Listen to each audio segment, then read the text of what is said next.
आप देख रहे हैं आपका अपना टीवी चैनल आरजे रमझाझर।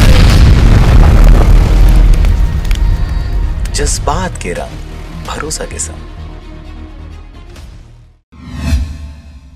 खबर है बलौदाबाजार जिले का, जहां पर जिले में इस साल 66,94,000 क्विंटल धान का रिकॉर्ड उपार्जन दर्ज किया गया। वहीं पिछले साल के मुकाबले में 10,923 किसानों ने ज्यादा धान बेचे हैं। गत वर्ष की तुलना में 70 करोड़ 61 लाख रुपए से अधिक राशि का हुआ है भुगतान। आपको बता दें कि 1 फरवरी 2021 जिले में खरीफ विपणन वर्ष 2020-21 में समर्थन मूल्य पर धान की रिकॉर्ड खरीदी हुई है। अनुमानित लक्ष्य के विरुद्ध अधिक धान की खरीदी की गई है। वहीं पिछले साल की तुलना में 10,923 किसानों ने अधिक धान बेचे हैं। कलेक्टर सुनील कुमार जैन के मार्गदर्शन में समर्थन मूल्य पर धान खरीदी की समुचित इंतजाम किए गए थे। प्रत्येक केंद्रों में नोडल अधिकारी की नियुक्ति, साथ ही अवैध धान परिवहन और विक्रय पर कड़ी नजर रखी गई थी। खाद्य अधिकारी चित्रसेन ध्रुव ने बताया कि जिले में इस वर्ष सीजन में पंजीकृत 1,65,294 किसानों में से 1,61,221 किसानों ने 66,94,044 क्विंटल धान का रिकॉर्ड उपार्जन किया है, जबकि गत वर्ष समर्थन मूल्य पर